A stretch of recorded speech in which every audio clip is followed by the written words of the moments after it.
Hi guys, welcome back to my channel. For those of you who are new here, my name is Harang Choi and I'm currently preparing for the USMLE journey. On today's video, we're going to talk about the resources I used for my STEP2CK preparation. And so without further ado, let's begin. So the first resource I used for STEP2CK preparation was Online MedEd. So Online MedEd is a great resource. It has a lot of videos, and the only problem I had with it was that a lot of the videos or management or algorithms mentioned there are slightly outdated because it's been recorded years ago and there were a lot of updates on management for certain diseases. And so after using it for the first few weeks into my preparation, I stopped using it, but I definitely got a lot of help through Online MedEd.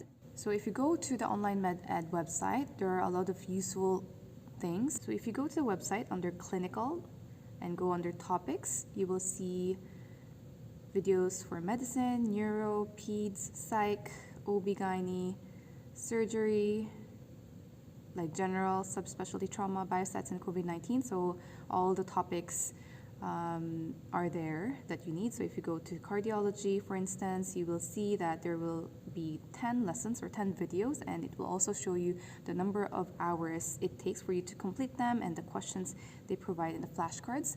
You actually can't access some of those if you don't have the premium account.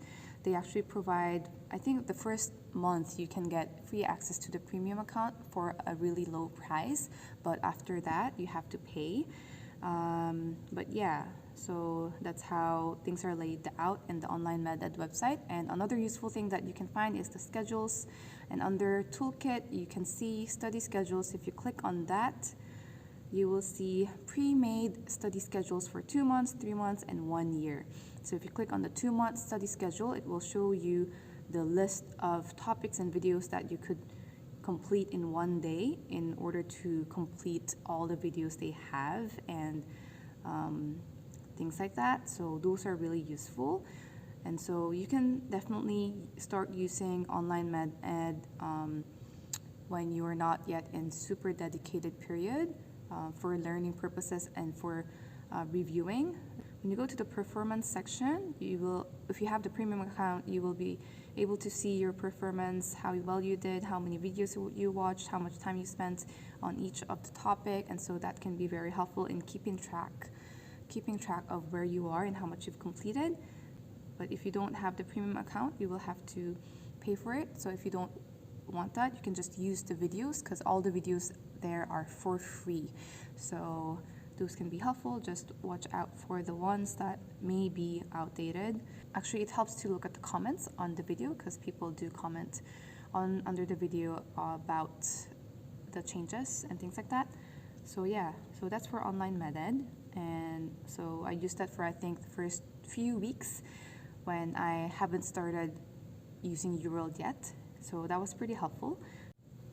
So the second resource I used for STEP2CK preparation is the Divine Intervention podcast.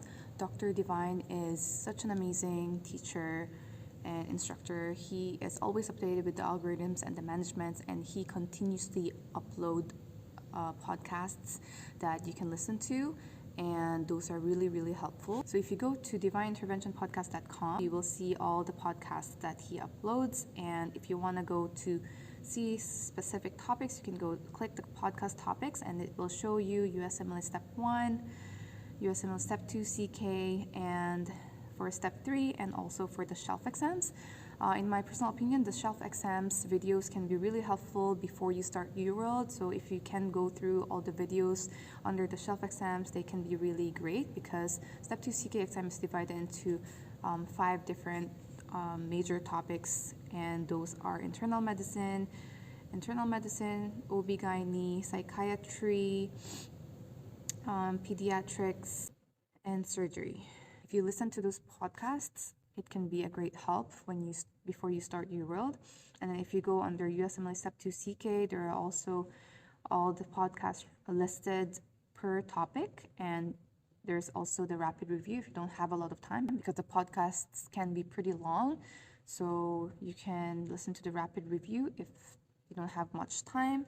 And also yeah, I basically listened to these podcasts whenever I was exercising or walking or going somewhere. I was in the train station or things like that. And so that was very helpful. And another helpful thing that you can use is when you go to the exam topic lists in the website, you will see a Google Docs drive. And on this Excel, you will see the number of episodes that you need to listen to for each of the topics, and that's helpful. So if you think you're weak at a certain topic, then you can take more time listening to those podcasts to improve your skills. And Dr. Levine actually provides application and advising, interview prep, and also tutoring. And I actually took his test taking strategy course, I found it really helpful, but it's pretty expensive. And also he also has a class for STEP2CK and Step 1. I think it lasts for like 2 days or so, but it's extremely expensive, so I didn't push through with taking those courses. But if money is not an issue for you, I think a lot of people find it helpful, so I guess you could definitely try that. If you think you have enough financial support or financial resources to spend on, then you can definitely try taking his course. And yeah, the third resource I used for Step2CK is Dr. High Yield. When you go search Dr. High Yield MD on YouTube, you'll find his channel. He has videos on Step2CK. He just basically goes over all the topics, all the management for each specialty, and that's really helpful. And you can actually, what I did was I downloaded some of his videos on my phone, and I would just listen to them kind of like a podcast, because his videos can function as a podcast because you don't necessarily have to see much images because he's just talking and discussing all these things. And so you can just listen to them while you're going somewhere or doing something else, while you're cooking or driving or walking somewhere. So those are really helpful, and my friend recommended it to me, and so I listened to them when I was doing something else. So yeah, that's another resource that you could possibly use if you like those kinds of videos. So the next resource I used is, of course, Uworld. Uworld is actually the #1 resource that you can use for Step2CK because it has everything you need and you just have to review them really well. So what I did was I went through Uworld one pass, and then I went over my incorrects. But when I was going over my incorrects, I decided to do them per specialty. So I did OB-GYN separately, psych separately, medicine, pediatrics, and surgery separately, because I wanted to kind of like nail down certain topics that keep coming out under that specialty. And once you go over a lot of questions, you'll realize that there are certain topics that always come out. They just like tweak it a little bit, and the more you master those topics, it's sort of gonna increase your chances of getting those questions right, because if you know the inside and out of that certain disease and management for that, then it will be really helpful. So what I did for my incorrects, I mean, this can be vary per person, but for my incorrects, I went over them per department. And then from Uworld, I took notes. I took note of all the algorithms that I need to memorize and review, and I also wrote down all my incorrects. I have all my incorrect notes in my notebook, and I reviewed them every night. And what I did was I put them on Anki, as I did for Step 1. And so I put all my incorrects into Anki and then made them into decks, and I reviewed them at night before I went to bed. And so that was really helpful because whenever I have incorrects, if I get them wrong again when I do my incorrect blocks, I would review them really, really well, because the fact that I get them wrong means I didn't fully understand or review or memorize the algorithm management or the things I need to know for that disease process. And so I made sure to review my incorrects really well, and that, I think, helped me a lot in improving my score. So yeah, I definitely recommend using Anki as well to make sure that you remember all the managements and diagnosis better. So basically the next resource I used was Anki, and Anki also has a pre-made deck, and you can also use the pre-made deck. I also use those with my phone. I downloaded it on my phone, and then I would also go over Anki topics that I am weak at, and the topics that if I am going over incorrects for OB-GYN, I would go over Anki cards for those topics so that it coincides with what I am currently reviewing. And I definitely went over my incorrects every night, especially when I was almost closer to my exam. So I highly recommend using Anki, as I mentioned. And as for the assessments, I used before I started reviewing for my STEP2CK exam, that was the period when AMBOS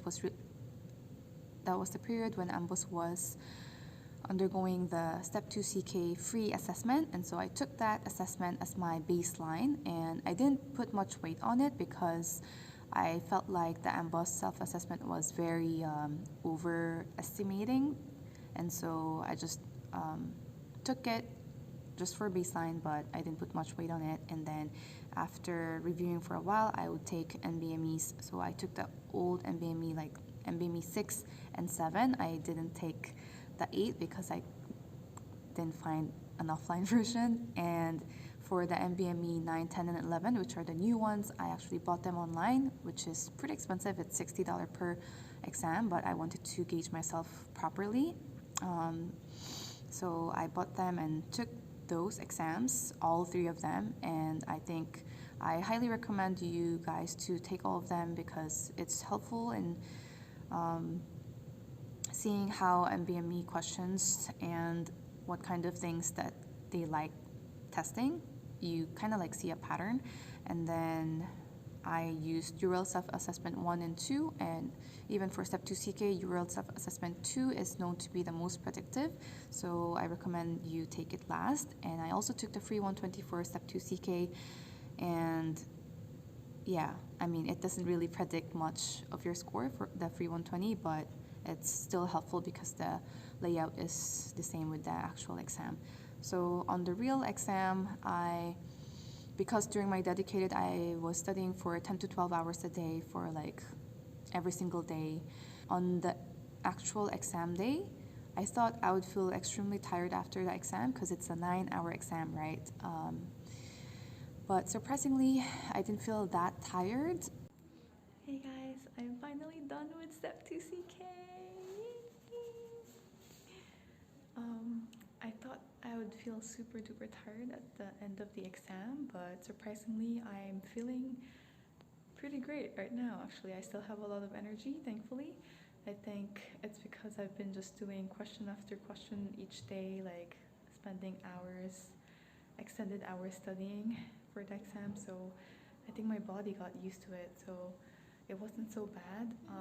The exam was definitely difficult, but it was doable, so let's hope for the best. And let's go celebrate. I just made sure to use my breaks wisely, and I used all my breaks except for maybe once. I just sat down and took a break in front of the computer for maybe like 3 minutes.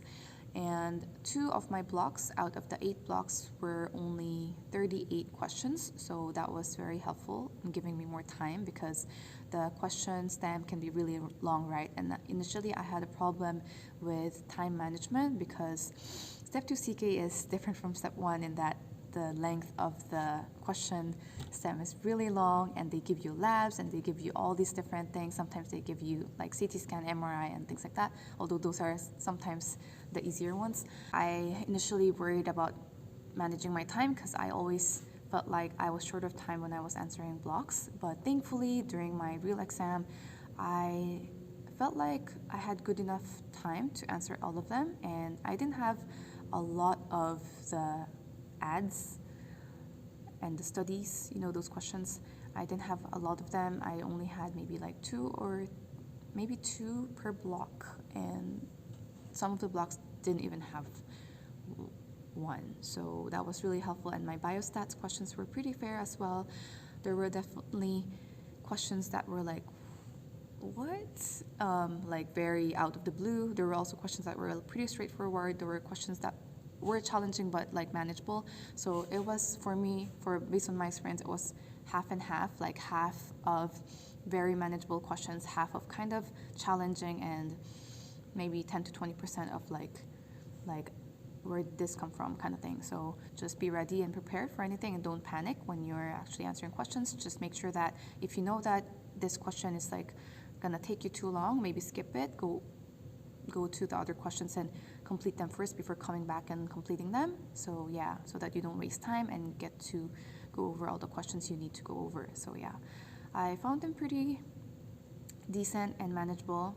And so if you are preparing for Step 2 CK right now, I know it can be grueling as well, but try to enjoy it, and I think it can be really nice learning all these things. Oh, and before I end this video, I also recommend that like maybe when you're close to your exam, go over the US Preventive Services Task Force's recommendations for screening. You know how they always test these screening like for colonoscopy and pap smear and all these guidelines. Make sure to review them and memorize them so that when you see a question on that, you can get it easy, like done. Like what age do you do abdominal aortic aneurysm like screening, and like in what population, from what age, and like how often do you do it, and things like that. So make sure to review that. I will try to put a link below so that you can access the information. So yeah, that's all I have for you today. If you found this video helpful, definitely make sure to subscribe down below. I know that a lot of you guys who return to watch my videos are not yet subscribed. So if you are one of them, make sure to subscribe, like, and comment down below. It's gonna be extremely helpful for my journey. So yeah, good luck to y'all, and I'll see you guys next time. Bye.